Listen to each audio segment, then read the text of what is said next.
गायब होती बस की पूरी कहानी। गांव धौलपुर अपनी शांति गलियों और पुराने किलों के लिए मशहूर था, लेकिन वहाँ एक रहस्य था जिससे हर कोई डरता था। एक पुरानी बस, कहते हैं हर शुक्रवार रात 11:30 बजे गांव के चौक पर वो बस प्रकट होती थी। ये कोई साधारण बस नहीं थी। इसमें बैठने वाला इंसान कभी वापस लौट कर नहीं आता। धीरे धीरे इस अफवाह ने इतने लोगों की जिंदगी छीन ली कि गाँव वाले रात के उस वक्त घरों से बाहर निकलना भी बंद कर चुके थे। लोग आपस में बातें करते थे कि ये बस मृतकों की सवारी है। कई बार गाँव के कुछ बहादुर लड़कों ने हिम्मत करके चौक तक जाकर देखने की कोशिश की थी, लेकिन या तो वो डर के मारे बेहोश हो गए या फिर जो लौटे उनकी हालत ऐसी थी कि कभी बोल ही नहीं पाए कि उन्होंने क्या देखा। उनकी आंखें हमेशा डर से फटी रहती थी, मानो कोई भयानक चीज हमेशा उनके सामने खड़ी हो। इस गांव में नया नया आया था अजय, शहर का एक लड़का जो अपने बिजनेस के लिए यहाँ कुछ समय रह रहा था। जब उसने इस गायब होती बस की कहानी सुनी तो वो हंस पड़ा। उसे लगा गाँव वाले बेवजह अंधविश्वासी हैं, लेकिन उसके भीतर की क्यूरियोसिटी उसे चैन नहीं लेने दे रही थी। उसने सोचा अगर ये सच है तो मैं देखूंगा, और अगर झूठ है तो गांव वालों का डर हमेशा के लिए मिटा दूंगा। शुक्रवार की रात करीब आई। पूरा गांव अपने दरवाजे बंद कर चुका था। गलियों में एकदम सन्नाटा था। अजय ने अपनी घड़ी देखी, 11:15। उसने एक टॉर्च और मोबाइल निकाला और चौक की ओर चल पड़ा। वहाँ का सन्नाटा इतना भारी था कि उसकी सांसों की आवाज भी उसे तेज लग रही थी। दूर दूर से कुत्तों की रोने की आवाज सुनाई दे रही थी, मानो वो भी किसी अनहोनी को भांप चुके हो। 11:30 होते ही अचानक दूर से पीली हेडलाइट्स की झिलमिलाहट नजर आई। अजय का दिल जोर जोर से धड़कने लगा। धीरे धीरे धुंध को चीरती हुई एक पुरानी टूटी फूटी बस उसकी ओर बढ़ी। इंजन से अजीब गुर्राने जैसी आवाज आ रही थी। जैसे ही बस चौक पर आकर रुकी, दरवाजा अपने आप चरमराते हुए खुल गया। अजय ने अंदर झांका। यात्री भरे हुए थे, लेकिन बेहद अजीब थे। उनकी आंखें खाली थी, कोई हिल नहीं रहा था और चेहरों पर अजीब सन्नाटा था। ऐसा लग रहा था जैसे वो इंसान नहीं, मोम की मूर्तियां हों। बस के ड्राइवर ने बिना उसकी ओर देखे बर्फीली आवाज में कहा,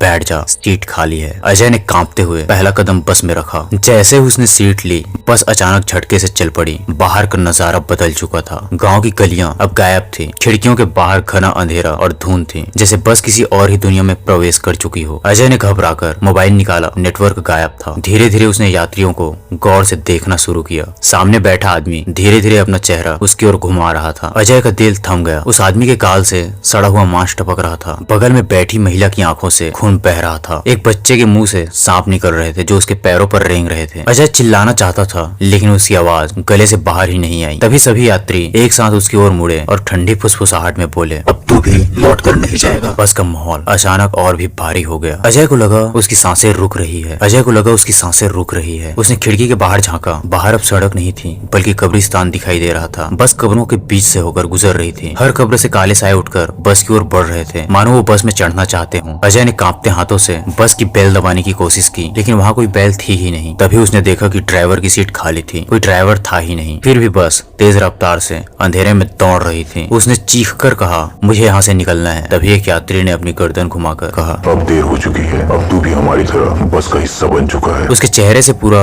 जबड़ा गिर चुका था और अंदर सिर्फ काली गहराई थी। बस अचानक जोर से हिली और अजय का सिर खिड़की से टकरा गया। उसकी आंखें कुछ पल के लिए धुंधली हो गई। जब उसने फिर से देखा तो हैरान रह गया। अब वो भी यात्रियों जैसा हो चुका था। उसके हाथों की त्वचा काली पड़ने लगी, आंखें खोखली हो गई और सांसें बर्फ जैसी ठंडी। अजय समझ गया था कि वो श्रापित बस में फंस चुका है, लेकिन उसका दिमाग अभी भी लड़ रहा था। उसने तय किया किसी भी तरह खिड़की तोड़कर बाहर कूद जाएगा। उसने खिड़की पर ताकत से मुक्का मारा। शीशा टूटा, लेकिन बाहर झांकते हुए उसके होश उड़ गए। बाहर सिर्फ काला धुंध और अनगिनत हाथ थे जो उसे खींचने के लिए तैयार थे। वो पीछे हट गया और सीट पर बैठ गया। बस अब और तेज दौड़ रही थी। अचानक उसे लगा कि बस खाई में कूदने वाली है। वो चीखा, लेकिन बाकी यात्री बस हंस रहे थे। एक ऐसी हंसी जिसमें कोई इंसानियत नहीं थी, सिर्फ मौत का सन्नाटा था। फिर सब कुछ अंधेरा हो गया। बस कहीं रुक चुकी थी। अजय ने आंखें खोली तो खुद को गांव के चौक पर पाया। बस अब भी वहीं खड़ी थी, लेकिन बस खाली थी। सारे यात्री गायब थे। अजय ने राहत की सांस ली और बाहर निकलने ही वाला था कि उसने अपनी परछाई देखी। उसकी परछाई अब इंसान जैसी नहीं, बल्कि उसी सड़े गले यात्रियों जैसी थी। वो चिल्लाकर भागा, लेकिन उसके पैर अब जमीन पर नहीं पड़ रहे थे। वो बस के दरवाजे से बाहर नहीं निकल पा रहा था, मानो दरवाजा किसी अदृश्य ताकत से बंद हो चुका था। उसने महसूस किया कि अब वो इस बस से कभी बाहर नहीं जा सकता। सुबह होने तक बस चौक पर ही खड़ी रही। जब गांव वाले बाहर निकले तो उन्होंने देखा कि बस पूरी तरह वीरान है, लेकिन ड्राइवर की सीट पर एक ताजा खून से लिखा नोट पड़ा था, नई सवारी मिल गई है। गांव वाले समझ गए कि इस बार अजय शिकार बन चुका है। उस दिन के बाद से किसी ने उसे कभी नहीं देखा, लेकिन कहते हैं अब हर शुक्रवार रात 11:30 बजे जब वो बस चौक पर आती है, उसकी खिड़की से एक नया चेहरा झांकता है अजय का। गाँव के लोग लोग डर से उस बस का नाम तक नहीं लेते। लेकिन अगर कोई अनजान मुसाफिर रात को चौक पर भटकता हुआ पहुंच जाए तो उसे बस के अंदर एक परिचित आवाज सुनाई देती है, अंदर आओ, सीट खाली है। और बस का दरवाजा धीरे धीरे खुल जाता है।